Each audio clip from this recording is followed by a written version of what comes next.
శ్రీశైలంలో శివాజీ మహారాజ్ స్ఫూర్తి కేంద్రం స్థాపనకు వడ్లమూడి రామ్మోహన్ రావు చేసిన కృషి ఎనలేనిదని పలువురు వక్తలు కొనియాడారు. విశాఖలోని గురుద్వారా సమీపంలోని స్మార్ట్ ఇన్ హోటల్లో శ్రీ శివాజీ స్మారక కేంద్రం 50వ వార్షికోత్సవాన్ని ఘనంగా నిర్వహించారు. ప్రపంచంలో మరి ఎక్కడా లేనంతగా శివాజీ మహారాజుకి ఇక్కడ గౌరవం లభించిందని వక్తలు కొనియాడారు. ఆయన పేరు మీద నిర్మితమైన స్మారక కేంద్రం శ్రీశైలంలో ఉండటం దేశానికే గర్వకారణమని గుర్తు చేసుకున్నారు. ఈ సందర్భంగా వడ్లమూడి రామ్మోహన్ రావు సోదరుడు వడ్లమూడి బ్రహ్మానందరావును విశాఖ ఉత్తర ఎమ్మెల్యే విష్ణుకుమార్ రాజు ఘనంగా సన్మానించారు.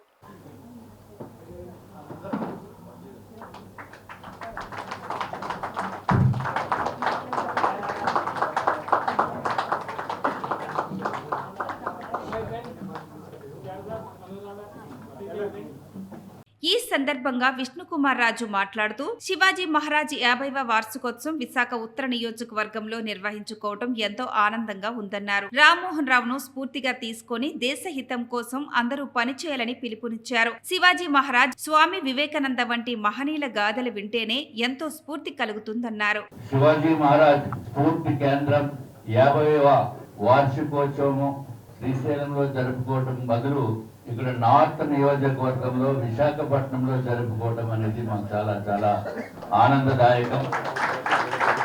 ఎవరి పేరు చెప్తే మనసు ఉత్సాహంతో పులకిస్తుందో అటువంటి శివాజీ మహారాజ్ని ఈరోజు నిజంగా ఎంతో దూరం నుంచి వచ్చి ఆ స్ఫూర్తి కేంద్రం నిర్మాణం గురించి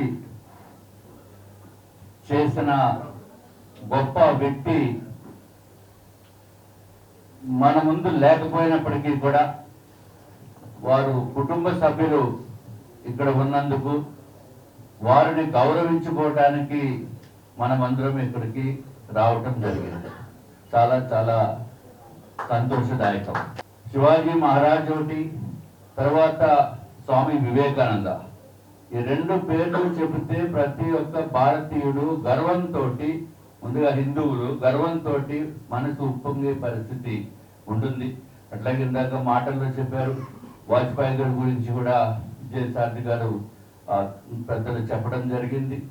అది రేపు వాజ్పేయి గారు పుట్టినరోజు 25 డిసెంబర్ 1924, అంటే 100 సంవత్సరాలు కార్యక్రమం రేపు మేము చేసుకోబోతున్నాం.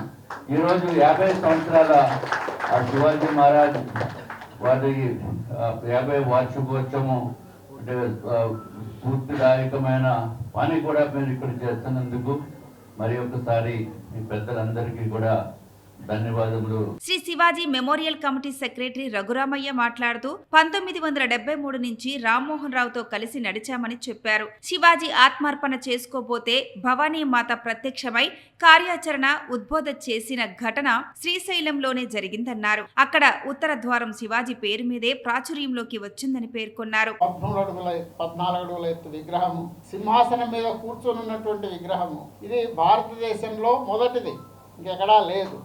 It is one and one of nature. దాన్ని తయారు చేశారు. దాన్ని అనేక మంది సంఘ పెద్దలు చూసి దానికి కావాల్సిన సవరణలు అన్నీ చేసి, ఇప్పుడు మాన్య సూర్యనారాయణరావు గారు వారు కూడా విజిట్ చేశారు. అనేక మంది చూసి దాన్ని ఈనాడు ఉండేటువంటి భవ్యమైనటువంటి శివాజీ స్ఫూర్తి కేంద్రం యొక్క మందిరము ఇటువంటిది భారతదేశంలో ఎక్కడా లేదు. భారతదేశంలో దీని లేదు అంటే ప్రపంచంలో మరి ఎక్కడా లేదు.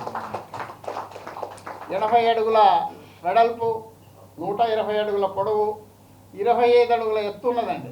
దానిపైన ఇంకో 48 అడుగుల ఎత్తు గోపురం ఉన్నది. ఈ రకమైనటువంటి మందిర నిర్మాణం పూర్తయింది.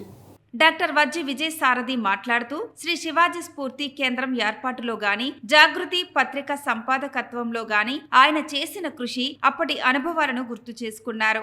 అఖిల భారత స్థాయిలో ఒక కమిటీ ఏర్పడి వారు వేరు ప్రాంతాల్లో కూడా కార్యక్రమాలు చేయించినప్పుడు మనం విశాఖపట్నంలో కూడా చేశాం. గురదాడ కళామందిరంలో ఎక్కడ చేసినట్టు గుర్తున్నాం. జిఎస్కే ఆర్య గారు కూడా అప్పుడు ఆ సభకు వచ్చారు. అట్లా జరుగుతున్నటువంటి రోజులలో రామ్మోహన్ రావు గారు అనంతపురం విభాగ ప్రచారంగా ఉన్నారు. శ్రీశైలంలో శివాజీ తపస్సు చేసి ధ్యానం చేసి భవానీ భ్రమరాంబ ఆశీస్సులు పొందాడు, భ్రమరాంబ నుంచి ఒక ఖడ్గం పొందాడు అనేటువంటి ఐతిహ్యాన్ని అదంతా గుర్తించారు. కాబట్టి అక్కడ ఒక స్మారక మందిరం నిర్మాణం చేస్తే బాగుంటుందనేటువంటి ఆలోచన వచ్చింది. మూలపంత పెంగళ గారితో సంప్రదించారు, వారు కూడా ప్రోత్సాహం అందించారు. ఆ ప్రకారంగా 74లో కమిటీ ఏర్పడి ఓడిదుడుకులు ఇవన్నీ తట్టుకుని మొత్తం మీద ఆ భవ్యమైనటువంటి మందిరాన్ని నిర్మాణం చేశారు.